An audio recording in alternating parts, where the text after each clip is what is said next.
For service, the crew chief will check with the codriver the time for service in, service out, and eventually also the number of cans needed for refuel.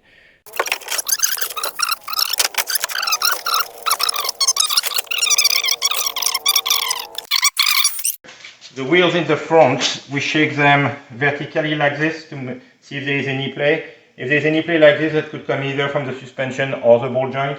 And we check for play this way for play in the tie rod. Here there is no play, we are fine. It could also be a play in the wheel bearing. We do the same thing in the rear, play in the lateral link or in the bearing.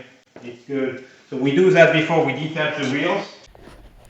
Underbody inspection by the crew chief, skid plate for damage. We have reinforcement bars on the side, checking the control arms. We can check the inside, the bolts for the control arm. Same thing on this side. Inspect the fender liners for damage and make sure they are still properly secured to the front so that they don't get under the bumper and then slide under the wheel and get peeled off. So inspect for damage all around. If you don't have time to replace the fender liner, make sure there is HPD protection around the wiring harness. We don't go back without protection under the wiring harness. Sway bar. The other thing, the exhaust is always a bit flattened. There is a piece of HPD underbody protection behind the skid plate. Making sure the skid plate is tight and not moving.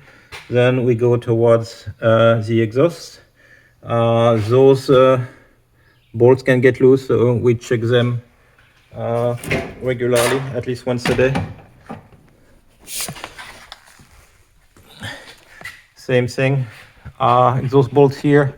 There is an exhaust hanger here, and two exhaust hanger in the rear that have a tendency of getting loose. So we're a piece of underbody protection on each side. Oftentimes those zip ties get cut, so just have to replace them. The one in the center here hooks up through the hole for the rear subframe. Make sure you don't catch the wire for the rear diff. Underbody protection otherwise on each side is on this one, on Frogster, just one big piece on each side. On the Princess, it's two half pieces on each side. That's it. Sway bar in the rear, quick inspection.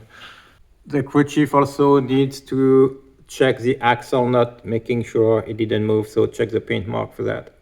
Okay, when you close the hood, always be careful and go slow. If one of the pins from the hood pins is not straight, you can just bend it to readjust it. Sometimes leaning over, they can bend a bit. Don't slam the hood down, because if the pin is not aligned, that will damage the top section here and have a hard time closing after that. Just put down, slide the pin down and lock it in place. Then you can check that the hood pins are checked. Another thing to check out is the light bar. Does it work like this? Yeah. So the light bar on Frogster, just press LED and the light should turn on. You can look outside, light is on. Okay.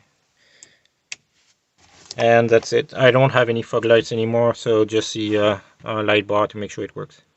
For night stages, we also want to make sure the codriver light is working. On Frogster, the codriver light is here on this side. Probably need the accessories on. Yep. Okay, so this button, and you can see the lights. Actually, no, it's not this one. It is this guy? Yeah, it's this guy. Second one here is this. The first one is just all the light. So we just want to make sure those are working. And these ones are the lights on the driver's side, which I have to fix.